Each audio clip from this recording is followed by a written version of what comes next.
N131 Lahore Imran Khan साहब के सामने, N132 लाहौर शहबाज शरीफ साहब के सामने और NA246 लियारी कराची बिलावल ज़रदारी साहब के सामने।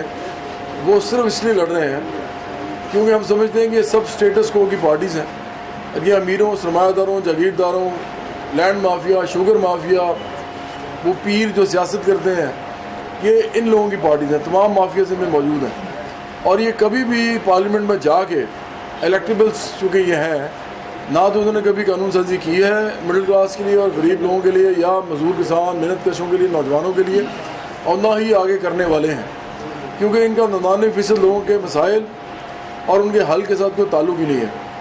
तो बराबरी वाली पाकिस्तान जिस नारे के साथ सामने आ रही है, हम ये कह रहे हैं कि पाकिस्तान में जो वेलफेयर स्टेट है, एक सोशल डेमोक्रेटिक वेलफेयर स्टेट जिसके अंदर ह्यूमन राइट्स को भी तमाम लोगों को दिया जाए, तमाम लोगों को आज़ादी हो कि वो इस मुल्क में अपने हिसाब से जिस तरह वो रहना चाहते हैं वो रहें, लेकिन साथ साथ उनको खुशहाली भी नसीब हो, उनकी बुनियादी ज़रूरियात पूरी हों और रियासत उनकी बुनियादी ज़रूरियात पूरी करने के अलावा उनको सहूलियात जो कि आज की 21वीं सदी में तमाम रियासतें देती हैं, बिजली है, ट्रांसपोर्ट है, इंसाफ है, पानी है, ये भी रियासत इनको दे।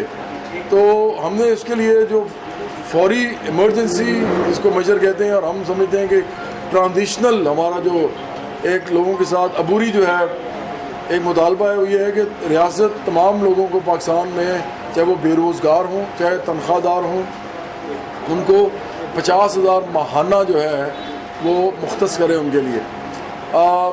अगर वो मार्केट से नहीं ले सकते इतना तो सियासत खुद पूरी करे।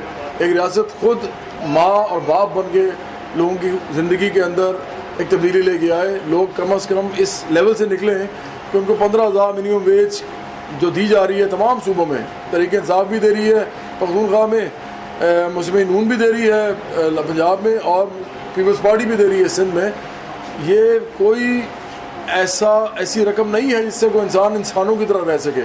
इसमें तो कोई इंसान शायद अपना किराया ना दे सके अपने घर का जिस घर में वो रहता है। तो हम समझते हैं कि इस वक्त कम से कम 50,000 माहाना रियासत को देना पड़ेगा लोगों को, तो फिर कहीं जाके इस मुल्क में लोग थोड़ा सा रिलीफ महसूस करेंगे। और उससे अगला एजेंडा हमारा जो है बराबरी वाली पाकिस्तान का, वो एक बड़ा इकनॉमिक एजेंडा है, एक रिफॉर्म्स का एजेंडा है। हम समझते हैं इस मुल्क के अंदर जिस तरह भी हो, इंडस्ट्रियलाइज ये मुल्क हो, इस मुल्क में सनत लगे, इस मुल्क में अदारे मजबूत हों और उसके लिए हमें क्रैक डाउन करना पड़ेगा उन तमाम माफियाज़ पे जो कि तमाम पार्टीज में मौजूद हैं। इसलिए वो क्रैक डाउन नहीं कर सकती उनके ऊपर, लेकिन हमें करना पड़ेगा और इसीलिए एक ऐसी पार्टी ये कर सकती है जो कि 99% की नुमाइंदगी कर रही हो। तो हम समझते हैं कि जितने भी लोग यहाँ मौजूद हैं हमारे इस पैगाम को लोगों तक लेके जाएँ। ये जो इलेक्शन है ये हम जीतने के लिए लड़ेंगे जहाँ जहाँ भी हम लड़ रहे हैं। इसके अलावा हमारे 12 से 13 लोग जो हैं वो और भी जगह इलेक्शन लड़ रहे हैं, उनमें IT स्पेशलिस्ट भी हैं, उनमें डॉक्टर्स हैं, इंजीनियर्स हैं, लॉयर्स हैं, घरेलू खातून हैं, एक भट्टा मजदूर हैं।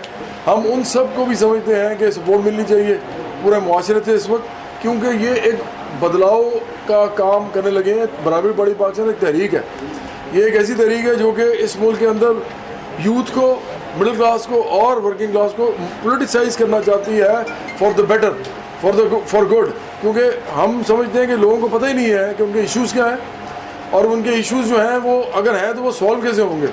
तो ये पॉलिटिकल इकोनॉमी जो है ये हमें लगता है समझानी पड़ेगी लोगों को कि कोई पार्टी से बात नहीं करती, बराबरी पार्टी पाकिस्तान से बात भी करेगी और इस मुल्क को इंशाअल्लाह ताला इकोनॉमी के हवाले से एक तरक्की याफ्ता मुल्क बनने में ये अपना किरदार अदा करेगी। नॉर्मल सीट तो है ही नहीं पाकिस्तान में कोई, हर सीट पे करोड़ों रुपए का मुकाबला है, करोड़ों रुपए के साथ।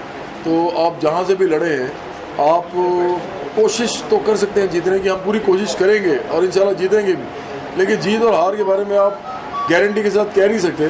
तो इससे तो बेहतर है कि फिर इंसान वहाँ पे लड़े जहाँ पे लोगों को पता लगे कि ये किनके सामने खड़े हैं और तहरीक भी मिले नौजवानों को, मेहनत कशों को, मिडिल क्लास को कि अगर जवाद अहमद लड़ सकता है इतने बड़े बड़े जायंट्स के साथ जो कि इतनी बड़ी सरमायादार पार्टीज़ के सरबराह हैं, तो और हमें भी हिम्मत करनी चाहिए। जो असल में हमारा मौक़िफ़ है और हमारा मकसद है इस पार्टी को बताने का, वो ये है कि लोग खुद सियासत के अंदर दाखिल हों और पार्लियामेंट में जाके अपने तबके के लिए कानून साजी करें, अपने ख़ानदान, अपने बच्चों के लिए कानून साजी करें, अपने हमसायों के लिए करें, अपने मोहल्लों के लिए करें। हम बल्दियाती इंतखाबात में भी इंशाल्लाह जाएंगे और वहाँ पे इससे भी ज़्यादा हमें पता है पसीराई मिलेगी, क्योंकि बलदियाती इंतखाबात में पैसा इतना नहीं बोलता जितना काम बोलता है, और वहाँ पे जो मिडिल क्लास के नुमाइंदे होते हैं और वर्किंग क्लास के नुमाइंदे, उनको छोटी जगह पे छोटे यूनिट्स में ज़्यादा अपनी जो है काबिलियत जो है वो शो करने का मौका मिलता है। जवाब साहब, आपके पास कितने पैसे हैं जो आप इंतखाबात पे लड़े, क्योंकि ये इंतखाबात जो हो रहे हैं उसमें तो आम आदमी नहीं लड़ सकता, कितने पैसे हैं और कितने पैसे कैसे करेंगे कंपेन, कहाँ कहाँ पैसे खर्च करेंगे और किस तरह आपका प्लान है? और इलेक्शन कमीशन ने जो एक रकम मुख्तस की है कि इतने बजट में एक हल्के में आप पैसे लगा सकते हैं, क्या उससे एक्सीड कर रही है बाकी जमातें? आपको कैसा लग रहा है, क्योंकि वहाँ तो करोड़ों रुपये लग रहे हैं। देखिए, मैं ये भी सुना है कि एक सीट से जिन्होंने टिकट लिया है 2-2 करोड़ 4-4 करोड़ रुपये MNA MP की सीट। देखिए, पहली बात तो ये है कि अगर आपने ये देखना है कि ये लोग कितना पैसा लगा रहे हैं, तो आप NA 131 में मेरे से चलें। हमारा इतना छोटा सा फ्लैक्स है जो कि उस शर्त के मुताबिक है, जो रूल्स के मुताबिक है, जो इलेक्शन कमीशन ने कहा है कि इससे बड़ा फ्लैक्स नहीं लगा सकते आप ये देखिए, धांधली का अमल अभी तो शुरू हो गया है। ये तरीक़ इंसाफ जो कहती है जी कि धांधली हमारे साथ हुई थी, ये सब एक जैसे हैं। इन्होंने जो फ्लैक्स लगाया हुआ है भाई इमरान खान साहब और अलीम खान साहब का पूरे रिफरेंस में मौजूद है। मैं आपको बताता हूँ, ये सबसे बड़ी खबर है आज की कि ये सारी की सारी ज़ाब्ता अखलाक की खिलाफ वर्जी है, ज़ाब्ता अखलाक की धज्जियाँ बिखेरी हैं इन्होंने ये फ्लैक्स लगाए, एक जगह पे 2-2 लगाए और बड़े साइज़ के लगाए हैं, तो दूर से नज़र आते हैं, और हमारा एक छोटा सा फ्लैक्स अंदर लगा हुआ है। लेकिन कम से कम हम रूल्स की खिलाफ वर्जी नहीं कर रहे। जो पार्टी शुरू में अपने इलेक्शन के प्रोसेस में धांधली कर रही हैं, वो अगर पावर में आ गई तो वो क्या करेंगी, आप खुद ही सोच सकते हैं। आपने जवाब नहीं दिया कि कितने पैसे कैसे लगाएंगे, करोड़ों रुपये तो लग रहे हैं इलेक्शन के ऊपर। ज़ाहिर बात है, इलेक्शन कमीशन भी इसलिए चाहता है असल में कि इतना ज़ाब्ता अखलाक ऐसा बनाया जाए कि लोग जो हैं वो अगर दरमियाने पैसे भी लगाएं, 10-12 लाख रुपया भी कोई लगा सके, वो भी अपनी पार्टी से चंदा करके लोग जब सारे आए मिल के उसमें पूल करें, तो वो कम से कम विजिबल हो, और दूसरे लोग भी जो हैं वो ज़्यादा से ज़्यादा कितनी और फ्लैक्स लगा लेंगे, ज़्यादा से ज़्यादा कितनी और पब्लिसिटी कर लेंगे, 40 लाख के अंदर ही रहेंगे ना। यहाँ पे लेकिन हो ये रहा है कि 40 लाख तो छोड़े, लोग करोड़ों से भी ऊपर जा रहे हैं, और ये धांधली है। ये हम इसको प्री पोल रिगिंग में सबसे इंपॉर्टेंट चीज़ जो समझते हैं वो ये है कि जब आप पब्लिसाइज करते हैं अपनी पार्टी को, और चूँकि किसी सदी में मीडिया बहुत इंपॉर्टेंट है, और मैं समझता हूँ ये आपका रोल है कि आप लोगों को बताएं कि इधर धांधली हो रही है पहले से, और लोग पहले से ही ये सारी के सारी जो ज़ाब्ता अखलाक की खिलाफ वर्जी कर रहे हैं, तो उसके ऊपर पार्टी को बिल्ड करेंगे, इलेक्शन में बिल्ड करेंगे। हम बहरहाल इसकी खिलाफ वर्जी नहीं करेंगे, हम इसके रूल्स को फॉलो करेंगे, और इंशाल्लाह अपने नज़रिए में लोगों के दिल जीतेंगे। हम समझते हैं कि लोगों के इश्यूज़ की बात करना और लोगों को कोई ट्रस्ट डेवलप करना कि हम उनके लिए खड़े हैं और हम उसके साथ आखिरी वक्त तक खड़े रहेंगे, ये अगर उनको समझ आ जाए, जो हमने भी देखना है, तो मेरा ख्याल है कि इलेक्शन जो है वो पलट भी सकता है। मैं 2 लोगों की तो बात आपको बता देता हूँ। बिलावल ज़रदारी साहब के सामने मैं खड़ा हूँ लियारी में, कराची में, और इमरान खान साहब के सामने मैं खड़ा हूँ यहीं पे डिफेंस में 131 में। मुझे ये पता है कि बिलावल साहब ने ये कहा है कि जी मेरा जो वो जो बिलावल हाउस है कराची में वो 30 लाख रुपए का है, और इमरान खान साहब कहते हैं कि उनका शायद 1 करोड़ या 1.5 करोड़ के करीब, मुझे एग्जैक्टली नहीं पता, लेकिन इतना ही तकरीबन वो इतने कीमत का उनका बनी गाला है, जो कि 300 कनाल से ज़्यादा की राजी है। मैं उनसे ये पूछना चाहता हूँ कि ये जो लॉ है, इसमें जो कॉस्ट बताने का शिक है, कॉस्ट, ये लॉ क्यों नहीं अमेंड किया आपने? क्योंकि देखें, जब लोग आपसे पूछते हैं ना, आपसे कोई भी सवाल करता है कि आपके पास कितने पैसे हैं, तो आप ये तो नहीं कहते कि मेरे पास इतने पैसे हैं जितने की मैंने ये चीज़ ली थी। आप ये कहते हैं कि मेरी वैल्यू जिस चीज़ की है उतने पैसे हैं मेरे पास, और ये लोग आपसे पूछना चाहते हैं।